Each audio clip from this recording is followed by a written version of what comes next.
Padma barrage শুধু একটা অবকাঠামো প্রকল্প নয়, এটি দক্ষিণ এশিয়ার পানির রাজনীতি, আঞ্চলিক শক্তির ভারসাম্য এবং বাংলাদেশ ভারত সম্পর্কের নতুন পরীক্ষাও হতে যাচ্ছে।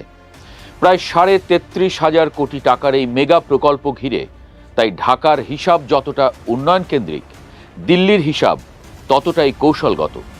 কারণ পদ্মা মানে শুধু নদী নয়, এটি গঙ্গা অববাহিকার শেষ প্রান্তে দাঁড়িয়ে থাকা এক ভূরাজনৈতিক বাস্তবতা।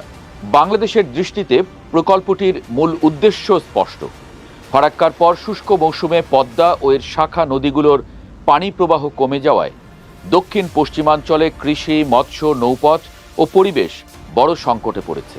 বিশেষ করে গড়াই, মধুমতি, আড়িয়াল খাঁ কিংবা বড়ালের মতো নদীগুলো শুকিয়ে যাওয়ায় খুলনা, যশোর অঞ্চলে লবণাক্ততা বেড়েছে, সুন্দরবনের জীববৈচিত্র্যও হুমকিতে পড়েছে। সেই বাস্তবতায় পদ্মা ব্যারাজকে ঢাকার নীতি নির্ধারকেরা দেখছেন এক ধরনের ওয়াটার সিকিউরিটি প্রজেক্ট হিসেবে, অর্থাৎ নদীর পানি ধরে রাখা, সেচ বাড়ানো, নদী পুনরুজ্জীবিত করা এবং দক্ষিণাঞ্চলের অর্থনীতিকে নতুন করে সচল করার চেষ্টা। কিন্তু ভারতের দৃষ্টিকোণ ভিন্ন। দিল্লির সবচেয়ে বড় উদ্বেগ হল, বাংলাদেশ যদি পদ্মার পানি প্রবাহ নিয়ন্ত্রণের সক্ষমতা পায়, তাহলে ভবিষ্যতে গঙ্গা অববাহিকার পানি বন্টন প্রশ্নে নতুন রাজনৈতিক ও কূটনৈতিক বাস্তবতা তৈরি হতে পারে। ভারত বহু বছর ধরেই গঙ্গা নদী ব্যবস্থাপনাকে একটি কৌশলগত সম্পদ হিসেবে দেখে। কলকাতা বন্দরের নাব্য রক্ষা, পশ্চিমবঙ্গ এবং বিহারের কৃষি, এমনকি উত্তর ভারতের শিল্পাঞ্চলও এই পানির উপর নির্ভরশীল। ফলে বাংলাদেশের বড় আকারের ব্যারাজ প্রকল্প দিল্লির কাছে শুধু উন্নয়ন নয়, হাইড্রোপলিটিক্সের অংশ। আরেকটি বড় বিষয় হলো নিরাপত্তা ও নজরদারি। পদ্মা ব্যারাজ যদি ভবিষ্যতে পানি সংরক্ষণ ও প্রবাহ নিয়ন্ত্রণে কার্যকর হয়, তাহলে বাংলাদেশ ভারতীয় উজানের পানি নীতির বিরুদ্ধে আরও শক্ত অবস্থান নিতে পারবে। বিশেষ করে তিস্তা চুক্তি দীর্ঘদিন ঝুলে থাকার পর ঢাকার মধ্যে একটি উপলব্ধি তৈরি হয়েছে যে কেবল কূটনৈতিক আশ্বাসে নির্ভর করলে চলবে না, নিজস্ব পানি ব্যবস্থাপনাও শক্তিশালী করতে হবে। পদ্মা ব্যারাজ সেই আত্মনির্ভরতার প্রতীক হিসেবেও দেখা হচ্ছে। এখানেই আসে পশ্চিমবঙ্গের রাজনীতি।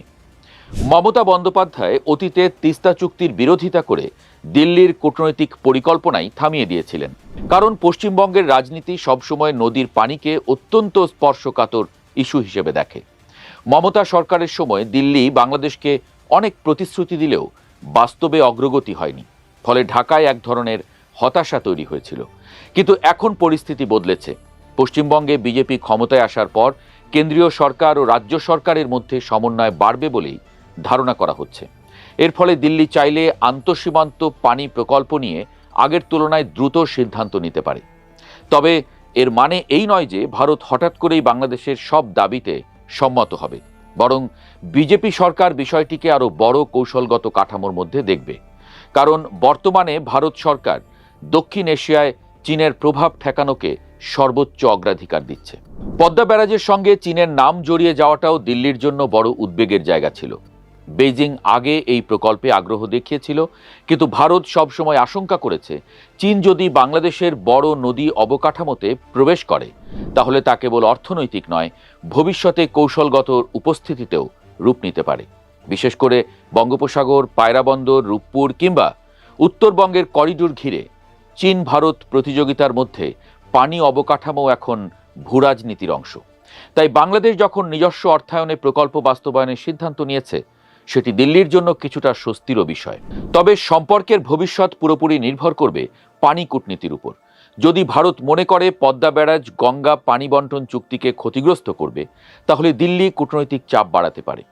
আবার বাংলাদেশ যদি এটিকে শুধুই অভ্যন্তরীণ পানি ব্যবস্থাপনা প্রকল্প হিসেবে সফলভাবে উপস্থাপন করতে পারে, তাহলে দুই দেশ যৌথ নদী ব্যবস্থাপনার নতুন মডেলেও যেতে পারবে। কারণ বাস্তবতা হলো, গঙ্গা পদ্মা অববাহিকার পানি এককভাবে কোনো দেশ নিয়ন্ত্রণ করতে পারে না। এই প্রকল্পের আরেকটি নীরব বার্তাও আছে। গত দশকে বাংলাদেশ বড় বড় অবকাঠামো প্রকল্পে বিদেশি অর্থায়নের বাইরে গিয়ে নিজস্ব সক্ষমতার প্রদর্শন করেছে।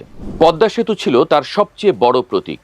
এখন পদ্মা ব্যারাজকে অনেকে দেখছেন দ্বিতীয় পদ্মা অধ্যায় হিসেবে, যেখানে নদীর উপর শুধু সেতু নয়, পুরো দক্ষিণাঞ্চলের অর্থনীতি, কৃষি ও পরিবেশ পুনর্গঠনের স্বপ্ন দাঁড়িয়ে আছে।